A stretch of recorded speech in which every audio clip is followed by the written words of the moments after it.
There's a time in everybody's life where we've been there, done that. There's a time in our childhood when we rode elephants, where we rode horses, where if our animal or pet was sick, we euthanized him. We listened to the vet and we got it done. But that was a time when we didn't know. We were ignorant. Can we now, in today's day and age, claim the same excuse? Can we knowingly, after knowing what abuse the elephants go through, would it be okay to ride an elephant? Would you still do it? Would you still euthanize an animal if it's in pain, knowing now that there are probably multitude of options, multitude of treatments available for the animal? I don't know. I can't say for sure. All I can say is that I've done that. I remember this day very vividly in my mind. I received a call from my mom saying that something was wrong with Mishki, and I told her immediately to rush him to the nearest vet. And I left from my place and I went to the vet and saw my mom and Mishki there, and I was shocked to see the condition in which he was. He had probably eaten a plant in my mom's yard. And we didn't know what was wrong with him. And at that point, the vet at that clinic just clearly told us that, you know what, he's not going to survive. He's not going to make it. He's suffering because his body had just stiffened up, and there was just no way and the vets could revive him. And it freaked me out to see my cat in this condition. Now, Mishki is Tipsy's brother and Basboosa's son. So he's very, very dear to all of us. And it was just the weekend that I left him with my mom, and never imagined that I would receive this call from her. And I had tears rolling down my eyes. I called my best friend. He rushed to the clinic as well, and we just couldn't understand what happened. But the vet was very clear: you need to put him to sleep. And that to me just hit me, because I'd never done it before, and I didn't know if it was the right thing or not. But unfortunately, I didn't even go to the vet I trusted. It was just the vet nearest to my mom's place. And I remember that moment where I signed the papers, and I just held Mishki close to my heart, to my chest, and I said, I don't know what I'm doing. I have no idea, but I'm sure you'll come back to me in another form, and I want you to, and I'm sorry. I don't know if I'm at fault. Yes, I do feel guilty. But in today's day and age, when it's all over the place, can we still claim ignorance? Can we still say we didn't know? I leave that for you to answer. Refuse to ride, adopt, don't shop, no kill shelters. It's all over the place. Compassion, feed a dog and make a friend. It's all over. So I don't think we can claim that anymore as an excuse for doing what we continue to do. So that's a big question that I keep asking myself as well, that why do people continue to do the things they do despite knowing that it's wrong?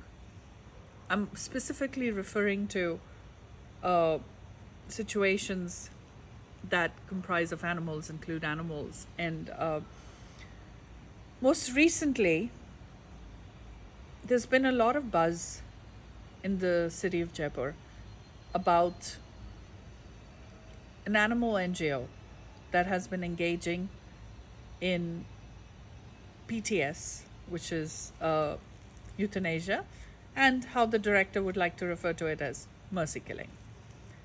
Now, if the same situation or this news had come to me several years ago, when I didn't know, when I trusted the vets, when there was no other option, I would have probably agreed that animals that are in vegetative state, that are in pain, there's absolutely no hope for them, I probably would have said, it's okay.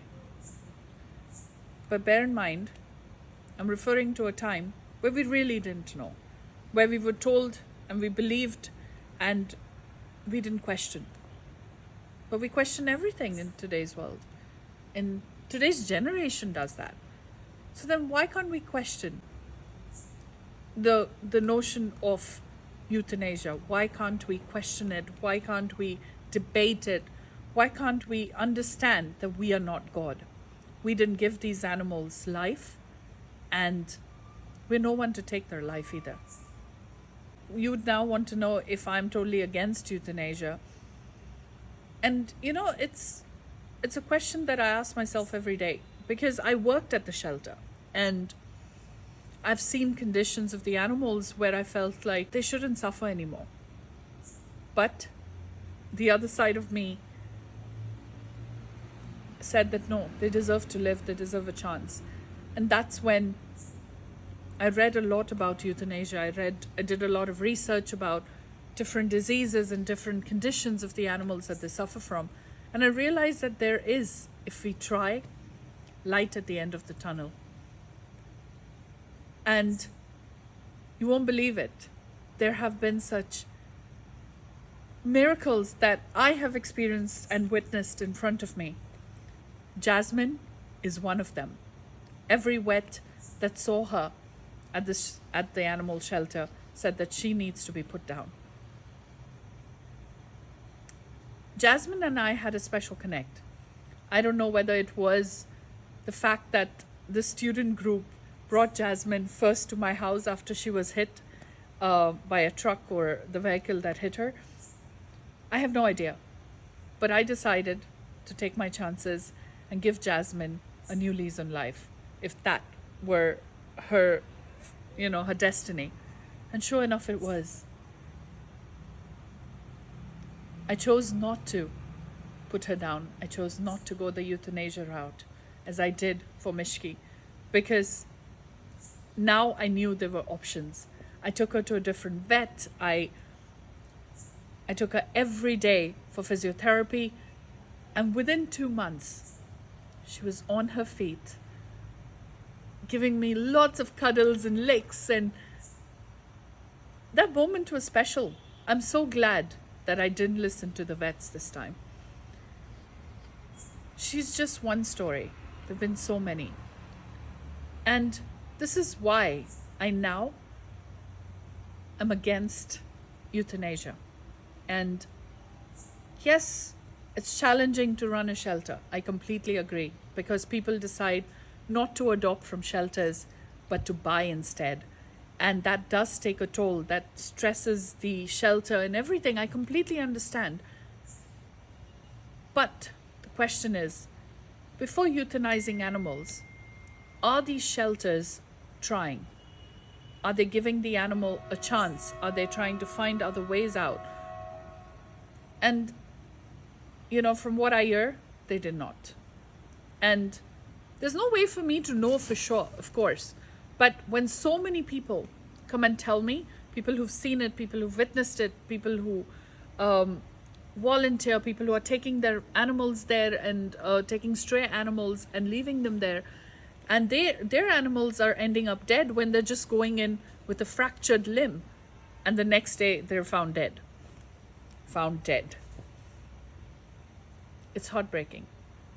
And I can no longer stay silent. And this is why I decided kind of discuss this very sensitive issue.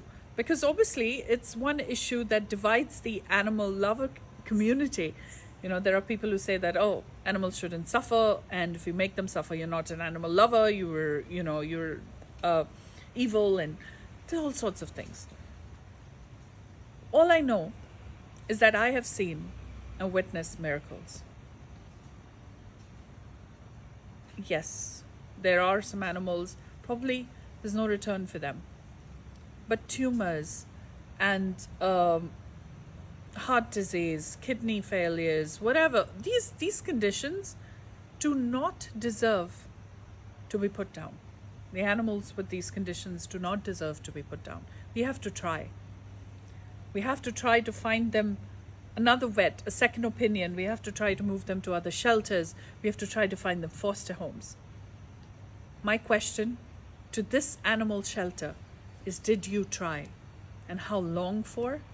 And what did you try with? Did you try finding a foster? Did you contact other shelters? Did you give the animal a chance at life? I really want them to answer this question.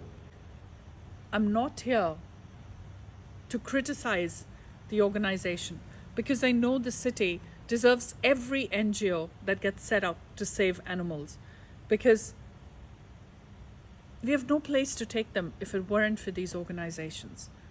So I'm not here to shut any organization. I'm not here to cause any harm to the animals, because once a shelter shuts down or a shelter refuses to take an animal, then we don't have a place for Jaipur's animals, and that's not my goal. My goal is to ensure that we have organizations, animal welfare organizations, shelters that are compassionate.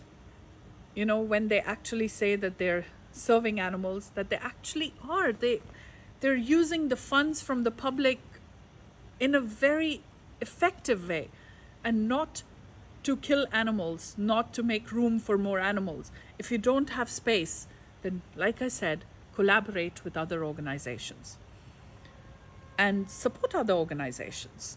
But how many people are willing to do that is a question. How many people are willing to go that extra mile?